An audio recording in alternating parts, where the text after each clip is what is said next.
అందరికీ నమస్కారం. పెళ్లి చూపులు పార్ట్ 24లో ఏం జరిగిందో తెలుసుకుందాం. హాల్లోకి వచ్చిన మానస అక్కడ చూసి ఆశ్చర్యపోయింది. అక్కడ సుగుణ కింద పడి గిలగిలా కొట్టుకుంటుంది. తన నోట్లోంచి లైట్గా నురగ కూడా వస్తుంది. సుగుణకు మళ్ళీ ఫిట్స్ వచ్చింది అంటూ సుగుణ దగ్గరకు పరిగెత్తుకు వెళ్ళింది మానస. కాంతమ్మ, ఏదైనా ఇనుము వస్తువు పట్టుకురా తొందరగా అని అరిచింది. కాంతమ్మ కూడా ఏదో వస్తువుతో ఫాస్ట్గా వచ్చింది.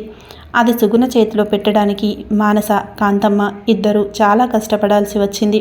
చివరికి తమ బలమంతా ఉపయోగించి సుగుణ చేతిలో ఆ వస్తువును ఉంచి గట్టిగా పట్టుకున్నారు ఇద్దరు. కొద్దిసేపటికి సుగుణ ఆరాటం తగ్గింది, సైలెంట్ అయ్యింది. సుగుణ ఎంతసేపటి నుండి ఇలా కొట్టుకుంటుందో తెలియదు. అసలు ఇలా ఎలా పడిపోయింది? కడుపులో బిడ్డ ఎలా ఉందో? అర్జెంటుగా హాస్పిటల్కి తీసుకువెళ్ళాలి అని వెంటనే అర్జున్కి కాల్ చేసి విషయం చెప్పింది. సరే మానస, నేను వెంటనే వస్తున్నాను అని అర్జున్ చాలా తొందరగా ఇంటికి వచ్చేశాడు. రాగానే సుగుణను తీసుకొని హాస్పిటల్కు బయలుదేరారు. అప్పటికి సుగుణ చాలా నీరసంగా అయిపోయింది. డాక్టర్ సుగుణను చెక్ చేసి స్కానింగ్ చేయించడానికి రాసిచ్చారు. వెంటనే సుగుణకు స్కానింగ్ చేయించి డాక్టర్ దగ్గరకు తీసుకెళ్లారు. డాక్టర్ రిపోర్ట్స్ చెక్ చేసి సుగుణకు అర్జెంటుగా ఆపరేషన్ చేయాలి అన్నారు. మానస, అర్జున్ ఇద్దరూ ఆశ్చర్యపోయారు. ఇంకా తనకు నెలలు నిండలేదు డాక్టర్ అంది మానస. కావచ్చు, కానీ సుగుణ కడుపులో బిడ్డ చనిపోయింది. ఇప్పుడు డెలివరీ చేయడం కష్టం, అందుకే ఆపరేషన్ చేయాలి అన్నారు డాక్టర్. మానస, అర్జున్ ఒకరి మొహాలు ఒకరు చూసుకున్నారు. ఇప్పుడు ఏం చేయడం అర్జున్ అంది మానస. జగదీష్ని రమ్మని చెప్తాను అన్నాడు. సరే అంది మానస. అర్జున్ జగదీష్కు కాల్ చేశాడు, కానీ జగదీష్ కాల్ దొరకలేదు. అర్జున్ మానసకు ఈ విషయం చెప్పాడు. అర్జున్ ఇప్పుడేం చేయడం అంది మానస. అర్థం కావడం లేదు మానస అన్నాడు అర్జున్. అర్జున్ తన ఫ్యామిలీలో ఎవరో ఒకరిని రమ్మని చెప్పు ఫోన్ చేసి అంది మానస. వాళ్ళు రావడానికైనా చాలా టైం పడుతుంది. ఇప్పుడు సుగుణతో ఈ విషయం చెప్పడం నయం అన్నాడు. మనం కాదు, డాక్టర్తోనే చెప్పించు అర్జున్ అంది మానస. సరే అన్నాడు అర్జున్. డాక్టర్ గారితో మాట్లాడి తనే సుగుణకు చెప్పేలా చేశారు అర్జున్, మానస. ఈ విషయం వినగానే సుగుణ తట్టుకోలేకపోయింది. బోరున ఏడ్చింది. సుగుణ, అర్జెంటుగా బిడ్డను బయటకు తీయకపోతే నీ ప్రాణాలకు కూడా చాలా ప్రమాదం. మీ వారు ఎక్కడున్నారో రమ్మని చెప్పు అన్నారు డాక్టర్. ఆయన ఊరెళ్ళారు డాక్టర్ అంది సుగుణ. సరే, ఈ ఆపరేషన్ చేయించుకోవడం నీకు ఇష్టమే అయితే నేను ఫామ్స్ పంపుతాను అన్నారు డాక్టర్. సరే డాక్టర్, నేను ఒప్పుకుంటాను. నా సంతకం గార్డియన్ ప్లేస్లో అర్జున్ సంతకం చేస్తారు అంది. సరే, నేను వాళ్ళతో చెప్తాను అని డాక్టర్ బయటకు వచ్చేశారు. అర్జున్ తన గార్డియన్గా నువ్వు సంతకం చేయాలి అంటుంది సుగుణ అన్నారు డాక్టర్. కుదరదు డాక్టర్, సుగుణకు గార్డియన్గా నేను సంతకం పెడతాను, ఆయన పెట్టరు అంది మానస. మానస, గార్డియన్గానే కదా, పర్లేదు అన్నాడు అర్జున్. అర్జున్ ప్లీజ్ ఇంకేం చెప్పకు, నువ్వు సుగుణకు సంబంధించిన ఏ విషయంలో నువ్వు ఇన్వాల్వ్ అవ్వడం నాకు ఇష్టం లేదు అంది మానస. సరే, మీలో ఎవరో ఒకరు సంతకం పెట్టండి, ఆపరేషన్కు ఏర్పాట్లు చేస్తాం అన్నారు డాక్టర్. అర్జున్ మళ్ళీ ఒకసారి జగదీష్కు కాల్ చేశాడు. ఈసారి జగదీష్ కాల్ లిఫ్ట్ చేశాడు. అర్జున్ జగదీష్కు విషయం చెప్పి అర్జెంటుగా రమ్మని చెప్పాడు.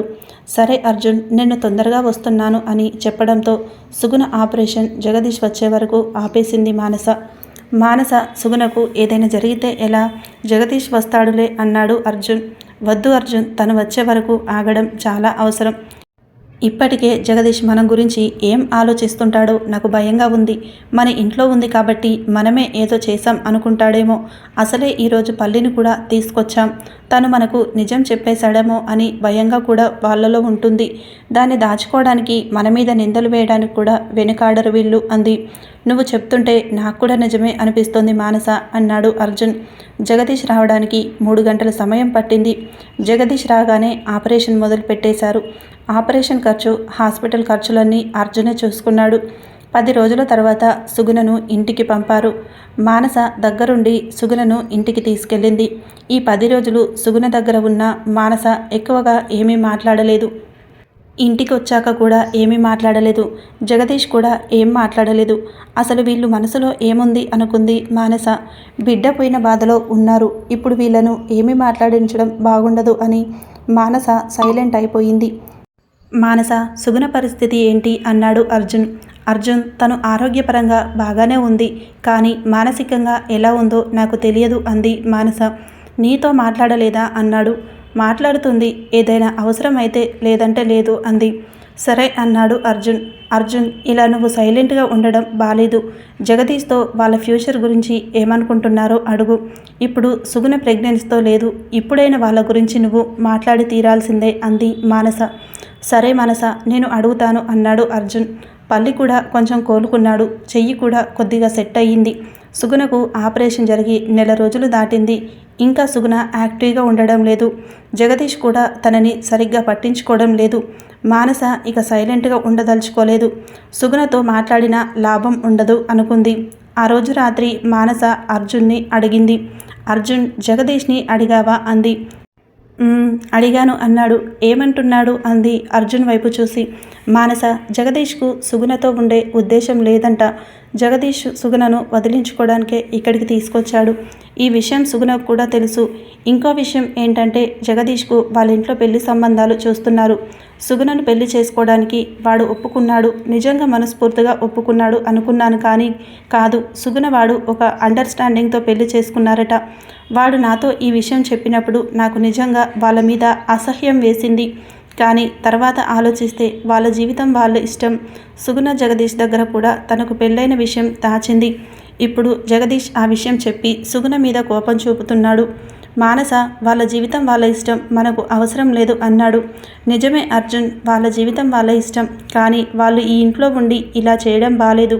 సుగుణ వాళ్ళ ఫ్యామిలీ మెంబర్స్ ఏమనుకుంటారు? సుగుణ ఇక్కడ జగదీష్తో ఆనందంగా ఉంది అనుకుంటారు. ఇక జగదీష్ సుగుణను ఇక్కడ వదిలి తను పెళ్లి చేసుకొని హ్యాపీగా ఉంటాడు. కావాలి అనుకున్నప్పుడు సుగుణ దగ్గరకు వచ్చి వెళ్తుంటాడు. ఇదంతా ఆలోచించడానికి ఎంత అసహ్యంగా ఉంది అర్జున్. అందుకే నేను సుగుణతో మాట్లాడి తన ఊరిలో వదిలి వచ్చేస్తాను. ఆ తర్వాత వాళ్ళ ఇష్టం, మనకెందుకు? ఇక్కడే ఉంటే సుగుణ జీవితం అన్యాయం అయిపోతుంది. అక్కడ రాణి జీవితం కూడా నాశనం అవుతుంది అంది. సరే మానస, నీ ఇష్టం. నీకు ఎలా అనిపిస్తే అలా చెయ్యి, సరేనా అన్నాడు అర్జున్. థ్యాంక్ యూ అర్జున్, నేను ఏం చేసినా మన జీవితం గురించి ఆలోచించే చేస్తాను అంది. నాకు తెలుసు మానస అన్నాడు మానసను దగ్గరగా తీసుకొని. అర్జున్, నాకెందుకో ఈ మధ్య మనసు ఏం బాగుండలేదు. ఏవేవో ఆలోచనలు సుగుణను చూస్తూ ఉండడం వల్ల అనుకుంటా. చాలా ఆలోచనలు వచ్చేస్తున్నాయి అంది. మానస, మనకు సంబంధించని విషయాలు అస్సలు ఆలోచించకు. మనం సంతోషంగా ఉన్నంత వరకు మన మధ్య ఎవరూ రాలేరు, సరేనా అన్నాడు. అతని మాటలు మనసుకు ఊరటను కలిగించినట్టుగా అనిపించింది మానసకు. అతని భుజానికి తల ఆనించి కళ్ళు మూసుకుంది.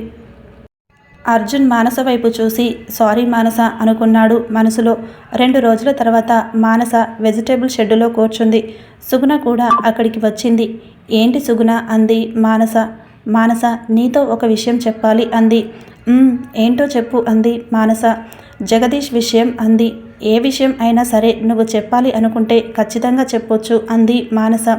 జగదీష్కు పెళ్లి కుదిరింది అంది తలదించుకొని. సుగుణ, ఏమంటున్నావు అంది మానస తనకు ఏమీ తెలియనట్టు. నిజం మానస, తనకు ఇంట్లో సంబంధాలు చూశారు. తను వేరే పెళ్లి చేసుకోవడం నాకు కూడా ఇష్టమే అంది సుగుణ. నీకు కూడా ఇష్టమేనా అంది మానస ఆశ్చర్యంగా. అంది సుగుణ. మరేంటి సమస్య? జగదీష్ తన జీవితం తన చూసుకుంటాడు. నువ్వు నీ జీవితం గురించి ఆలోచించుకో అంది మానస. ఆలోచించాను మానస. నాకు ఇక జీవితం అంటే కేవలం రాణి మాత్రమే. తనని బాగా చూసుకోవాలి అంది. మంచి ఆలోచన సుగుణ. మరి ఊరికి ఎప్పుడు బయలుదేరుతావు అంది. నేను ఊరికి వెళ్ళాలి అనుకోవడం లేదు అంది చిన్నగా తల కిందికి దించుకొని. సుగుణ నుండి అలాంటి సమాధానం వస్తుంది అని ముందుగానే ఊహించిన మానస ఆశ్చర్యపోలేదు. మరి ఇంకెక్కడ ఉంటావు అంది సుగుణ వైపు ఓరగా చూస్తూ. ఇక్కడే ఉంటాను అంది. ఇక్కడే అంటే బెంగళూరులోనా అంది మానస. కాదు, ఈ ఇంట్లోనే అంది సుగుణ నార్మల్గా. ఏంటి, ఈ ఇంట్లో ఉంటావా అంది మానస చాలా ఆశ్చర్యంగా, కొంచెం కోపంగా. అవును, నాకు తెలిసిన ప్లేస్ అంటే ఈ ఇల్లు ఒక్కటే. పాపను కూడా ఇక్కడికే తీసుకొచ్చేస్తాను అంది. మానసకు విపరీతమైన కోపం వచ్చింది. కానీ ఏం మాట్లాడకుండా సైలెంట్గా సుగుణ వైపు చూస్తుంది. ఈ విషయం అర్జున్తో నువ్వే చెప్పాలి మానస. నీకు రాణి అంటే ఇష్టం కదా, అందుకే తనని కూడా ఇక్కడికే తీసుకొచ్చేస్తాను. రాణిని నువ్వే చూసుకోవాలి అంది. చాలు ఆపు సుగుణ, అసలు ఏమనుకుంటున్నావు నువ్వు? అంత నీ ఇష్టమేనా? ఏంటి ఇక్కడే ఉండిపోతావా? ఏ అధికారంతో ఇక్కడే ఉంటావు? నీ ఇంటికి వెళ్ళు. నీ జీవితం గురించి ఆలోచిస్తే చాలా బాగుంటుంది. నువ్వు ఇంకా ఇక్కడే ఉండడానికి నేను ఒప్పుకోను. నాకు ఇష్టం లేకపోయినా నిన్ను ఈ ఇంట్లో ఉండనిచ్చింది నీ కడుపులో బిడ్డ గురించి ఆలోచించి. కానీ ఇప్పుడు బిడ్డ లేదు కదా, ఇంకా ఎందుకు ఇక్కడే ఉన్నావో తెలుసా? నీ ఆరోగ్యం బాగవ్వాలని. అంతేగాని ఇలా మమ్మల్ని తొక్కేసే ఆలోచన చేస్తావని కాదు అంది మానస కోపంగా. మిమ్మల్ని తొక్కేసే ఆలోచనలా? అలాంటి ఆలోచనలు నాకేమీ లేవు మానస. నిజంగా ఏమీ లేకపోతే దయచేసి మాకు దూరంగా వెళ్ళిపో. నీ జీవితం నువ్వు బ్రతకడం నేర్చుకో. నువ్వు ఇక్కడ ఉండడం వల్ల మాకు సంతోషం ఉండదు. నీ వల్ల మా జీవితాలు నాశనమైపోతాయి అంది మానస. సుగుణ వెంటనే అక్కడి నుండి లోపలికి వెళ్ళిపోయింది. ఛీ, ఈ సుగుణకు కొంచెం కూడా బాధ్యత లేదు. తన జీవితం నాశనం చేసుకున్నట్టే తన కూతురి జీవితం కూడా నాశనం చేయాలి అనుకుంది. సాయంత్రం కాంతమ్మ, పల్లి కిచెన్లో పని చేసుకుంటున్నారు. పల్లి బయటకు వెళ్ళొస్తాను, అర్జున్ వస్తే చెప్పు అనేసి మానస బయటకు వచ్చింది. తమ పనులన్నీ ముగించుకొని మానస ఇంటికి వచ్చేసరికి రాత్రి 9 దాటింది. రాగానే హాల్లో అర్జున్ లేకపోవడంతో రూమ్లోకి వెళ్ళింది. అర్జున్ అక్కడ కూడా కనిపించలేదు. సరే అని తెచ్చిన కవర్లు అక్కడే పడేసి కిచెన్లోకి వచ్చి కాంతమ్మ కాఫీ అంది. సరేనమ్మా అంది కాంతమ్మ. పల్లి, మీ సారు ఇంకా రాలేదా అంది. వచ్చారమ్మా, ఇంతకుముందే బయటకు వెళ్ళారు మళ్ళీ అన్నాడు. ఏంటి, మళ్ళీ వెళ్ళారా? నీకేమైనా చెప్పారా అంది. లేదమ్మా, రాగానే నీ గురించి అడిగారు. బయటకు వెళ్ళావు అని చెప్పాను. కాసేపు సుగుణతో మాట్లాడారు. ఇంతకుముందే బయటకు వెళ్ళారు అన్నాడు. సుగుణతో మాట్లాడా? ఏం చెప్పి ఉంటుంది? ఉదయం నేను అన్న మాటలు చెప్పి ఉంటుందా లేదా అనుకుంది మనసులో. చాలాసేపు అర్జున్ కోసం హాల్లో ఎదురు చూసింది. మానస టైం 12 అవుతుండగా వచ్చాడు. మానస, పడుకోలేదా ఇంకా? హాల్లో ఏం చేస్తున్నావు అన్నాడు. అతని నుండి వచ్చిన మందు వాసన హాలంతా వ్యాపించింది. మానసకు కోపం వచ్చేసింది. అర్జున్ మాటలకు సమాధానం చెప్పకుండా రూమ్లోకి వెళ్ళిపోయింది. అర్జున్ కూడా వెనకే లోపలికి వెళ్ళాడు. మానస, ఏమైంది అన్నాడు. ఏం కావడం ఏంటి, ఏమీ కాలేదు అంది మూతి ముడుచుకొని. మరి హాల్లో నాతో మాట్లాడకుండా వచ్చేశావు అన్నాడు. అర్జున్, తాగొచ్చావా అంది అతని ముందుకు వచ్చి నిలబడి. కొద్దిగా తాగాను అంతే అన్నాడు మానస భుజాల మీద చేతులు వేసుకొని. ఎందుకు తాగావు అంది. ఏమో తెలీదు అన్నాడు చిన్నగా నవ్వుతూ. అర్జున్ 2 చేతులను తోసేసింది మానస. కోపం వచ్చిందా అన్నాడు మానస మొహాన్ని చేతుల్లోకి తీసుకొని. నాతో మాట్లాడకు అర్జున్ అనేసి ఆ చేతుల్ని కూడా వదిలించుకొని వెనక్కి తిరిగింది. మా మానస బంగారం నా మీద కోపం అస్సలు తెచ్చుకోదు. నన్ను ప్రేమగా దగ్గరకు తీసుకుంటుంది అన్నాడు వెనక నుండి మానసను హగ్ చేసుకొని. అర్జున్ అన్న మాటలకు మానస మనసు కరిగిపోయి వెంటనే అతని వైపు తిరిగిపోలేదు. అతన్ని వదిలించుకొని దూరంగా వెళ్ళి నిలబడింది. అర్జున్ అక్కడికి వెళ్ళాడు. మానస, ఆకలిగా ఉంది బంగారం అన్నాడు కడుపు మీద చెయ్యి పెట్టుకొని చిన్న పిల్లాడిలా. అతన్ని అలా చూడగానే మానసకు చాలా బాధేసింది. పద వెళ్ళి తిందాం అంది అర్జున్ చెయ్యి పట్టుకొని. ఊహు అన్నట్టు తల తిప్పాడు. ఎందుకు అంది. ఇక్కడే తింటాను, నువ్వే తినిపించాలి అన్నాడు. సరే తీసుకొస్తాను అని మానస కిచెన్లోకి వెళ్ళి అన్నం వడ్డించుకొని వచ్చింది. అర్జున్ మంచం మీద బోర్లా పడుకొని ఏదేదో మాట్లాడుతున్నాడు. అర్జున్, లే తినిపిస్తా అంది. అర్జున్ లేవలేదు. తన మాటలు ఆగలేదు. అర్జున్ లే అంది బలవంతంగా అతన్ని తిప్పి. మానసను చూసి చిన్నగా నవ్వి లేచి కూర్చున్నాడు. మానస అన్నం కలిపి అర్జున్ నోటి దగ్గర పెట్టింది. మానస, నువ్వు తిన్నావా అన్నాడు నోటి దగ్గరున్న చేతిని పట్టుకొని. అతని గొంతు అర్థంగా ఉంది. ఏడుపును కంట్రోల్ చేసుకోవడానికి చాలా ట్రై చేస్తున్నట్టు ఉన్నాడు. తినేశాను అంది తలదించుకొని. ఎప్పటి నుండి నన్ను వదిలేసి తినడం అలవాటు చేసుకున్నావు అన్నాడు. ఈసారి అతని గొంతులోని ఏడుపు ఆగిన కళ్ళల్లోని నీళ్లు ఆగలేదు. ఇంకా ఆగడానికి కుదరదు అన్నట్టు తోసుకుంటూ బయటకు వచ్చేశాయి. అర్జున్, ఏంటి కన్నీళ్ళు అంది మానస కంగారుగా. ఏం లేదు అన్నాడు కళ్ళు తుడుచుకొని. మానస తన చేతిలోని అన్నాన్ని ప్లేట్లో పెట్టేసి అర్జున్ని దగ్గరకు తీసుకుంది. అర్జున్ తలను తన గుండెలకు హత్తుకొని, ఏమైంది అర్జున్, ఎందుకు బాధపడుతున్నావు?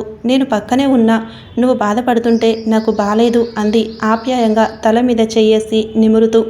మానస మాటల్లోని మాధుర్యానికో ఆప్యాయతకో అర్జున్ కన్నీళ్లు ఇంకా ఎక్కువయ్యాయి. మానసను గట్టిగా హక్ చేసుకొని కన్నీళ్లను దాచడానికి ప్రయత్నం చేశాడు. కానీ అతని ప్రయత్నం వృధా అయ్యింది. ఎంత ఆపినా ఆగని కన్నీళ్లు అతన్ని ఏడిపించేశాయి. మానసకు అసలేమీ అర్థం కాలేదు. అర్జున్కి ఏమైంది? ఎప్పుడూ లేనిది ఎందుకిలా ఏడుస్తున్నాడు? ఏంటి తన బాధ? అది తగ్గించుకోవడానికే తాగాడా, లేక వేరే కారణం ఏదైనా ఉందా? ఇప్పుడు అర్జున్ని ఎలా ఓదార్చాలి అనుకుంది. తర్వాత ఏం జరిగిందో నెక్స్ట్ పార్ట్లో తెలుసుకుందాం. ఈ కథ మీకు నచ్చితే ఒక్క లైక్ చేయండి, ఛానల్ సబ్స్క్రైబ్ చేసుకోండి. Thank you for watching.